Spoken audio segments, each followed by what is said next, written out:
Municipality నీళ్ళు ఎప్పటి నుంచి పోతున్నాయి? దాదాపుగా 10 రోజులు 15 రోజుల నుంచి పోతున్నాం. మున్సిపాలిటీ వాళ్ళు ఎవరు వచ్చి అడగలేదా? ఎవరో చూస్తున్నారు, వెళ్తున్నారు, ఎవరు పట్టించుకోరు.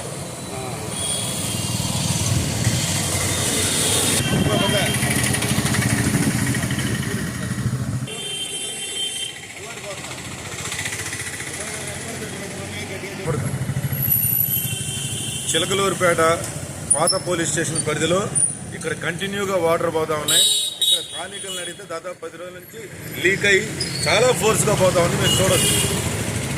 ఈవేళ మన పక్కన ఉన్నటువంటి బెంగళూరు, కర్ణాటక రాష్ట్రం బెంగళూరులో ఏసీల్లో నుంచి వచ్చే వాటర్ని పట్టుకొని వాటిని బాత్రూంలోకి వాడుకుంటా ఉన్నారు.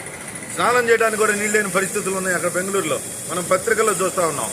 అలాంటిది మున్సిపల్ వాటరు లీక్ అయిపోతా ఉంటే మున్సిపల్ అధికారులు ఇంతవరకు వాళ్ళ దృష్టికి రాలేదా? మున్సిపాలిటీ అనేది కేవలం పన్నులు వసూలు చేసుకోవడానికి, జీతాలు తీసుకోవడానికే ఉన్నదా? ఎన్ని నీళ్లు పోతున్నాయి బాబు? ఒక గంటకి ఎన్ని పోతున్నాయి? చాలా ఫోర్స్ఫుల్గా పోతున్నాయి. ఈ రకంగా ఇన్ని రోజుల నుంచి పోతా ఉంటే ఎంత నష్టం జరుగుతుంది? ఎవరి డబ్బులు ఇవన్నీ కూడా రాత్రి మగలు 24 గంటలు పోతున్నాయి. ఇప్పటికైనా కొద్ది నిమిషాలను వచ్చి ఇక్కడ పని స్టార్ట్ చేయకపోతే ఈ నీటి విలువ ఇప్పుడు అధికారులకు తెలియాలి, ప్రజలకు తెలియాలి. మన చిన్నప్పుడు పబ్లిక్ ట్యాప్లో నీళ్ళు పోతా ఉంటే అక్కడ ఉన్నటువంటి పెద్దవాళ్ళు చెక్కతో కూడా పెరడా కొట్టేవాళ్ళు.